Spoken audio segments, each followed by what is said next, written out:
cuando yo veo una película me sumerjo totalmente en ella. O sea, esto de que hace la gente a veces de estar mirando el móvil o no, yo si de verdad la película me gusta, me quedo como hipnotizado, me meto en la película a nivel intelectual y emocional y muchas veces vuelvo de la película totalmente transformado.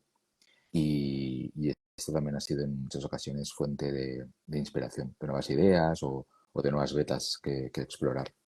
Ujú, ujú. Qué bueno todo. Más preguntas. Paula, te pregunta por esto de este libro, ¿no? Un poco a raíz de que hemos estado en este libro en el club también. ¿Crees que hemos avanzado algo como sociedad para motivar a nuestras niñas para que les guste las ciencias? Yo creo que sí, yo creo que lo hemos hecho y bastante.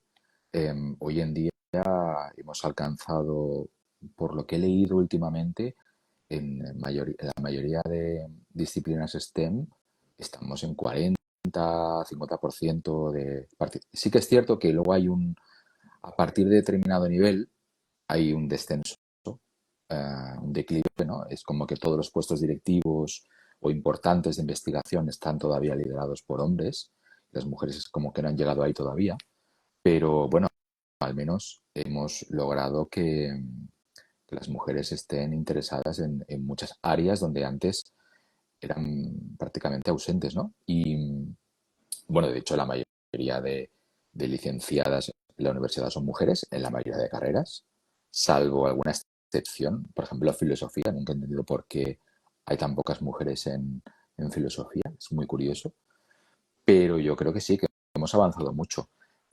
También hay que decir y que, que tampoco hay que obsesionarse con determinadas métricas. Eso también lo quería decir yo ahora, porque, claro, a veces es como que no hemos alcanzado el 50%.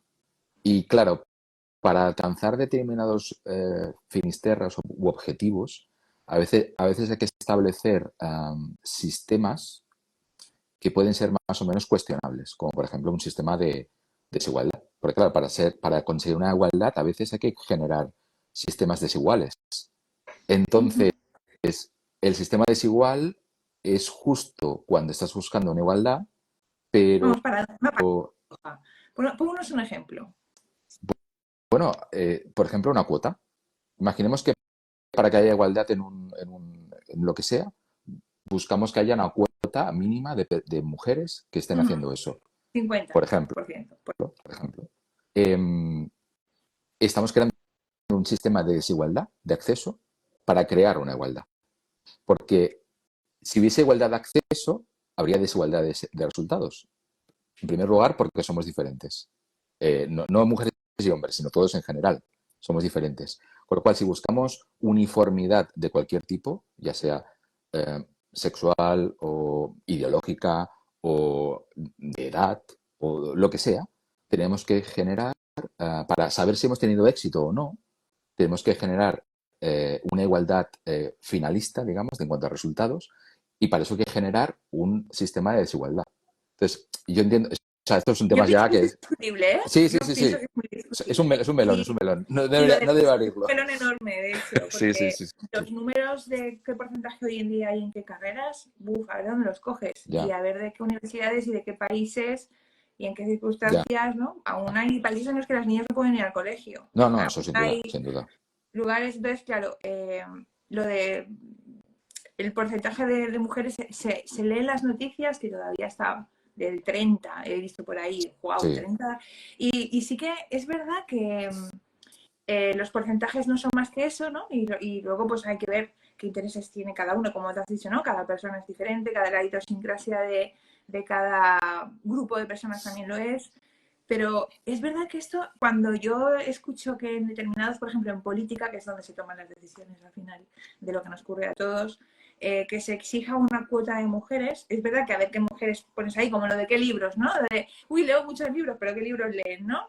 Eso lo has comentado tú también, que pueden claro. haber películas muy buenas y, ¿no? Con esto que aumentaste sobre tu tweet explosivo, que tuviste ahí un tweet viral, que es verdad que no porque leas más va a ser mejor, ¿no? Eso como comer más es mejor. Bueno, a ver qué comes, ¿no? Claro. Entonces, Si solo lees la etiqueta del champú, no sirve de mucho leer mucho. O sea, es entonces, importante claro, lo que es lees y lo verdad que que ves, la sí. cuota, claro, a ver cómo ocurre eso, Mm, ¿no? Pero a mí sí que me gusta cuando escucho que, por ejemplo, una noticia, no recuerdo ni cuál ni en dónde, pero sé que hubo un país, no fue España, que pidió un 50% de mujeres y un 50% de hombres en un cargo político para tomar ciertas decisiones. Y a mí me encantó. ¿Por qué? Porque las decisiones suelen ser tomadas por la mayoría de hombres y sí que tienen muchas sí, repercusiones. sí. Muchas, a El tema, muchos niveles. sí, sí, sin duda. Yo, por ejemplo, no entiendo cómo puede haber todavía una esclavitud sexual en España. Ujú, Porque son mujeres, no existe la esclavitud. ¿Cómo que no? Existe. ujú. Pero es que no existe, porque son mujeres. Y al final que están en política, el que, ¿no? Si de alguna forma está un poco, es un poco brutal el que lo diga yo así aquí, pero si el que toma las decisiones consume o tiene un amiguito que consume, pues Está claro. tiene que haber alguien al que le toque mucho la fibra, algo para cambiar algo en la sociedad. Es muy difícil hacer cambios. Por eso yo Y siempre digo que para evitar los sesgos de cualquier tipo, hace falta diversidad. La claro, mayor pero a veces la diversidad diversidad posible. es difícil en ocasiones, como no se fuerce, Mm, es difícil conseguirla. En ocasiones hay que ser, es verdad, ¿no? Lo de la filosofía, tú que sabes mejor que yo, ¿no? De temas de filosofía, pero es verdad que a veces lo de no hay mal que por bien no venga, ¿no? O ujú, a veces tienes que pasar por algo que es cuestionable para llegar a un bien mayor. ujú. Y entonces, en medida de a cuánto te arriesgas a ese cuestionamiento, ¿no? A cuánto te arriesgas a tomar una medida, como decir, 50% mujeres, 50% hombres, a lo mejor qué condiciones pones para que eso vaya a algún lado, Claro. ¿no? Pero es verdad que a veces si no se pone, entonces no ocurre. Mm. Y si no ocurre, no puedes cambiar las cosas. Yo creo Por que eso la cuestión estriba, y esto es un melón enorme, ¿eh? O sea, tampoco es, pero yo creo que la cuestión estriba que establecer medidas coercitivas, de las que sean, es el camino más rápido para conseguir el objetivo. También es mm, también es el camino moralmente más cuestionable, o más peligroso, porque puede producirse una pendiente resbaladiza, o puede ser que se consiga un objetivo y entonces se reivindica uno nuevo, y así ad infinitum. Bueno, hay procesos sociológicos complejos aquí introducidos. Pero bueno, básicamente lo que quiero decir es que, eh, aunque es más difícil y da resultados un poquito más modestos o más lentos, yo, frente a igualdad de posibilidades, prefiero siempre una introducción de contextos que favorezcan esa claro, diversidad antes que una imposición de una medida, ¿no? Un poco de paternalismo libertario, en el sentido de vamos a cambiar cuatro cosas del contexto para que yo qué sé, el ejemplo paradigmático sería el hecho de que ¿cómo, cómo evitamos que los jóvenes a la hora del patio tomen bebidas energéticas o refrescos con muchas calorías? ¿Lo prohibimos o dificultamos un poco el acceso? Por ejemplo, quitando máquinas que estén a la venta allí, ¿no? Pues simplemente quitando las máquinas ya se reduce un poco el no consumo. sé, Sería más, seguro, que no hay sería más máquinas. eficaz a lo mejor prohibirlo, pero también esa eficacia implica, pues eso, imponer una serie de cosas que limitan un poco más la libertad o la maniobrabilidad Mm, del individuo, ¿no? Entonces ahí siempre hay un debate entre diferentes cosmovisiones, porque hay gente que prefiere la libertad a la seguridad y hay gente que prefiere la seguridad a la libertad. Por lo cual, para conciliar ambos mundos, que es complicado, yo creo que siempre que se pueda hay que introducir medidas lo menos coercitivas posibles, lo más contextuales posibles, y no eso menos agresivas. es menos violento Mm. y es más fácil de aceptar. O sea que sí, es más inteligente. Bueno, más preguntas. Por aquí, por ejemplo, bueno, Paula pregunta, ¿te has visto alguna vez en tu trabajo o en alguna otra situación favorecido por el hecho de ser hombre? Pues mira, me he visto favorecido por el hecho de ser hombre, me he visto desfavorecido por el hecho de ser hombre, me he visto favorecido por el hecho de ser joven o parecer joven. De hecho, me dejó barba porque me he visto desfavorecido también por ser joven. Cuando empecé en el mundo editorial era, además yo tengo pinta de ser más joven de lo que soy. Con lo cual, mi aspecto, pues a lo mejor mucha gente puede deducir que no tengo suficiente profesionalidad, con lo cual me tengo que dejar barba, parecer un poquito más mayor y demás, ¿no? Afortunadamente tengo una voz más grave de lo habitual y eso pues imprime, pero si tuviera una voz en plan, hola, ¿qué tal? Pues a lo mejor no me harían tanto caso, con lo cual Claro. yo creo que en mi día a día me he visto favorecido o desfavorecido por un montón de factores. Aquellos que puedo controlar, los controlo, siempre y cuando no sea, no implique eh, pues falsear demasiado lo que soy, a pesar de que yo soy muchas cosas. No puedo ser una cosa totalmente diferente a la que soy porque eso implica, primero, mucho esfuerzo y segundo, una traición a mí mismo que a lo mejor luego me miro al espejo y no me reconozco, ¿no? Pero que siempre que esté en mis posibilidades o se ajuste más o menos a cómo soy, pues intento hacer lo posible para que aquellas cosas que me desfavorecen no me desfavorezcan tanto, ¿no? Pero sí, sí, evidentemente me ha pasado en todos los sentidos. Bueno, y para la pregunta, pues si te ha ocurrido, ¿cómo te has sentido? Yo te paso la pregunta, Pues ¿eh? ya, bueno, no, evidentemente mal, ¿no? Porque siempre piensas que es un poco injusto que los demás se hagan una idea de ti sin conocerte a través de cuatro detalles. Pero también, también entiendo que el mundo es muy complejo, hay muchísimas personas y no siempre tienes tiempo de conocer a todo el mundo. Entonces, al final utilizas atajos, heurísticas, para darte que a veces te equivocas, evidentemente, pero bueno, de vez en cuando te puedes equivocar, pero en general aciertas porque la gente también se adapta por ejemplo, hay un código indumentario en España que más o menos estamos todos adaptados a él. Si no, pues uno decidiría ir en túnica por la calle, una túnica blanca o vestido de mago, una entrevista de trabajo, voy vestido de mago, me gusta Harry Potter. Entonces tú dirías, pues a lo mejor no te contrato, porque a lo mejor eres muy profesional, pero no estás viendo la azotea o no sabes leer un poco el ambiente, ¿no? Algo te pasa.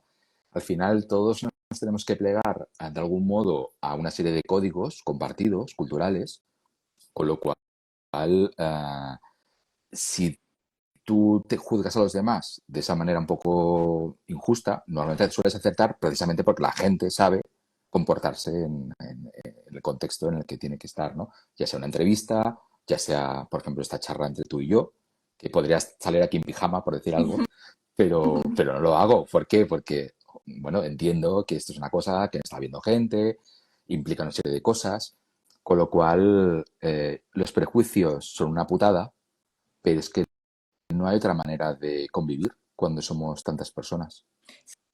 Sobre todo si los puedes cambiar como la indumentaria, pero si se trata de ser mujer o hombre, ahí ya estás fastidiado. Ahí no Ahí puedes, ya ahí no dice, puedes, bueno, pues nada. ahí no puedes.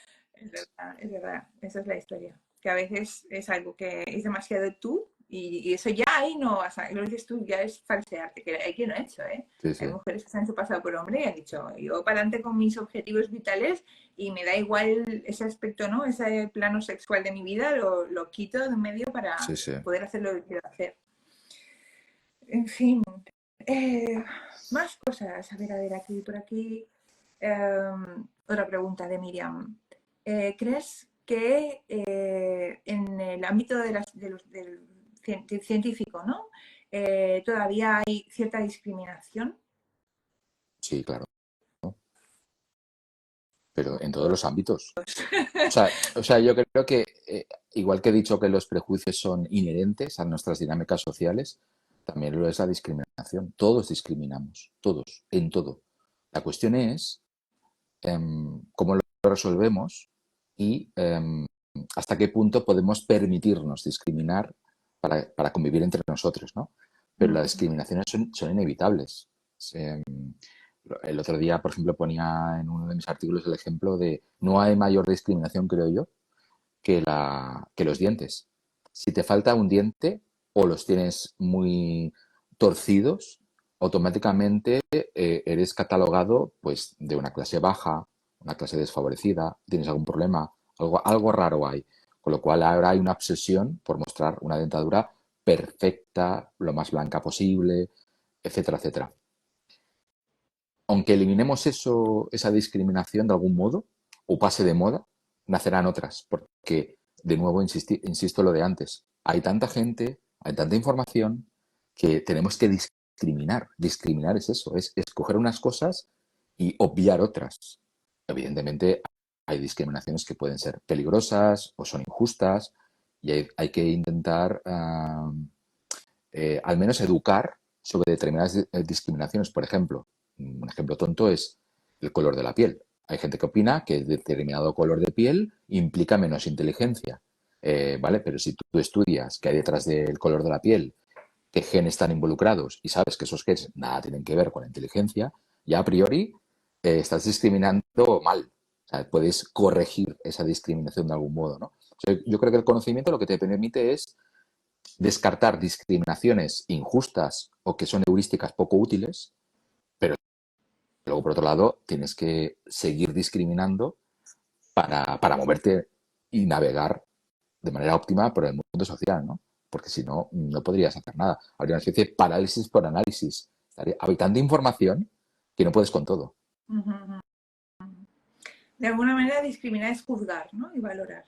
De alguna manera para tomar decisiones. Sí, sí, sí. Es decidir, me centro en esto y elimino lo demás, porque no tengo tiempo de centrarme en todo. Es un poco como cuando vas a la librería y hay 1.000.000 de libros para escoger. Tú discriminas por la tapa, por la sinopsis, por las primeras páginas, pero tienes que discriminar, porque si no lo justo sería, voy a leerme el 1.000.000 de libros y luego me compro el que más me guste, pero no tienes tiempo material para hacer eso. Tienes que discriminar, es inevitable.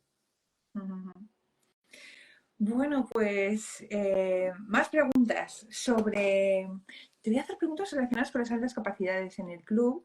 Tengo la suerte de, gracias a las familias que hay, haber descubierto el mundo de las altas capacidades, porque no le había puesto nombre, no lo había definido, ¿no? Y mira que yo he sido profesora también, o sea, he tenido oportunidades, pero es verdad que en educación las altas capacidades están ignoradas hasta un punto que raya el ir en contra del propio sistema educativo, porque, ¿no? Y de la propia evolución de la sociedad hacia mejor. Si cuidáramos a las capacidades, yo creo que ellas impulsarían mucho el desarrollo en muchos planos, ¿no? Y las familias, las madres sobre todo, se les escucha mucho en las redes y hay asociaciones maravillosas divulgando. Yo he aprendido gracias a esas asociaciones y a las cuentas de ellas, ¿no? Y también a las familias que tengo en el club, de que evidentemente tengo otras capacidades y me estoy formando por mi cuenta, ¿no? El comprender un poco y bueno, y he podido reconocer o en mí, en mi hija, en mi entorno, caray, es que estaba aquí todo el tiempo, ¿no? Y no le había puesto nombre. ¿Qué recomendarías, por ejemplo, a una niña o un niño que está en el colegio, tiene altas capacidades y se siente aburrido, desconecta, intenta conectar, pero es que se está aburriendo como, ¿sabes? Esto típico que no te quieres dormir, pero te duermes, ¿no? O que en un momento dado hasta sacas malas notas y se te juzga o incluso te llaman tonto cuando en realidad es todo lo contrario. ¿Tienes algún tipo de comentario para ellos? Porque seguro que les gusta escucharte. Viniendo de ti. Difícil. Es difícil. Bueno, a ver, no solamente las discapacidades, cualquier tipo de neurodivergencia es un problema.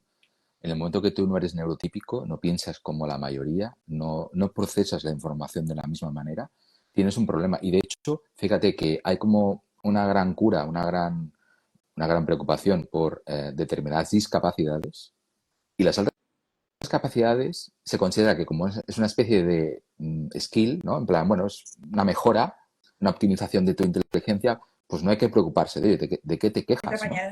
Exacto. ¿No? Vas dotado de más, que quieres, ¿no? Que no Exacto. pides. Pero fíjate que a efectos prácticos, altas capacidades es como una discapacidad, porque estás en un entorno donde es discapacitante ser así.